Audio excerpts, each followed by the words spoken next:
忘机哥哥，好久不见。苏小姐笑靥如花，很自然地向蓝忘机走近一步，顺便也看了一眼跟在一旁的魏无羡。蓝忘机没有后退，很得体地回了一句：“好久不见。”魏无羡随佣人往一旁走去，微微侧过脸，便能看见两人并肩进入宴会厅的背影。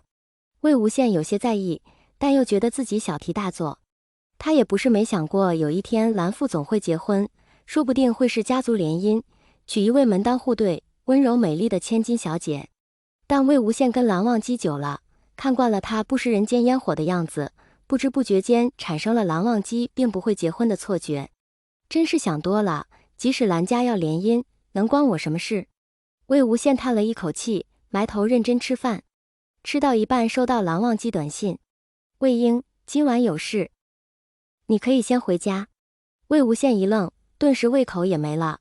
他没去联系司机，自己出门坐了一辆晃晃悠悠的公交车回家了。魏无羡极少这么早下班回家，推开门竟然有种不知所措的感觉。难道一直加班加傻了，不会休息了吗？魏无羡心里梗得慌，却说不出个所以然，在静悄悄的屋子里躺了片刻，抓起外套又出门了。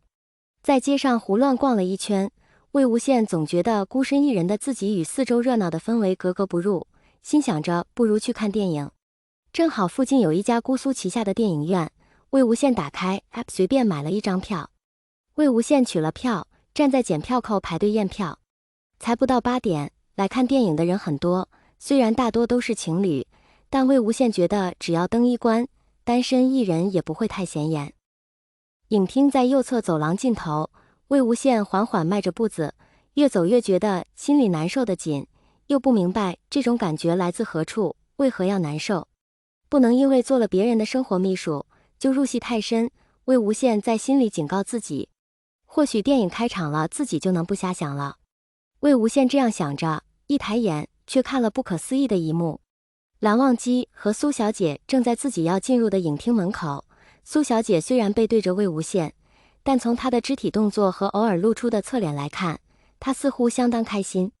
魏无羡心里咯噔一下，像是撞破了一个不能知道的秘密似的，愣在原地。这时蓝忘机抬头，视线正好落在魏无羡身上。糟糕，被发现了。作为秘书，这时就应该装作什么都不知道，悄无声息离开这里。魏无羡心脏砰砰跳动，想要逃离的情绪太过强烈，一转身竟快步跑开了。站在两侧等待入场的其他人都好奇地看着他。魏无羡怕蓝忘机追上来，但蓝忘机似乎也不会追上来。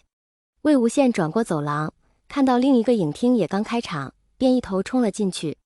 这场电影上座率不高，魏无羡摸黑钻到最后一排，终于瘫在椅子上，半天也平静不下来。蓝忘机肯定看到自己了。事已至此，魏无羡后悔也没用。好在这一刻已安全逃离，他看着明亮的大银幕，画面声音落到眼睛和耳朵里，却怎么也看不进去，听不进去。我这是怎么了？魏无羡趴在前排座椅的靠背上，看着电影，但思绪早已飘到一边去了。旁边似乎有人坐了下来。魏无羡买的并不是这场的电影票，莫非挡了人家座位？魏无羡赶紧起身坐好，但身边的人没有要起来的意思。空位置那么多，为什么要偏偏坐我旁边？魏无羡悄悄侧过脸瞥了一眼，却意外看到一个万分熟悉的侧脸轮廓。蓝忘机坐在他旁边，抬眼看着大银幕，似乎在认真看电影。魏秘书，不看电影看我做什么？蓝忘机看也不看魏无羡。您不陪苏小姐？魏无羡大着胆子问。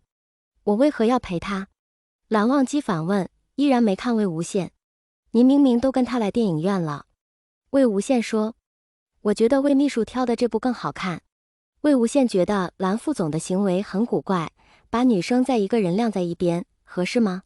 反正他感兴趣的也不是我。蓝忘机随口答道。不感兴趣还跟您看电影？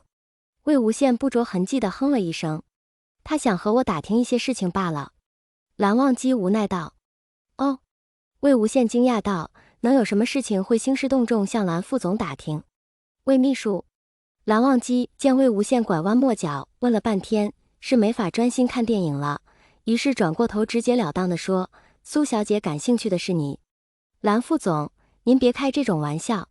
魏无羡感觉脸颊烫得要命，不是因为有女生对他感兴趣，而是这一个晚上自己那些乱七八糟的心思，还有刚刚在电影院走廊狂奔的窘态。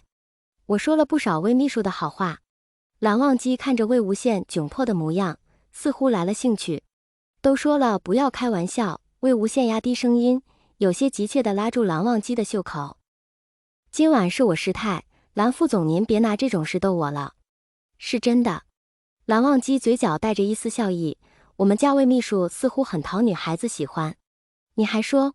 魏无羡激动的一下拔高声音，前排有人回头看过来，魏无羡立马噤声。不知是不是因为太过激动，本是拽着蓝忘机的袖口，不知何时变成抓住了对方的手。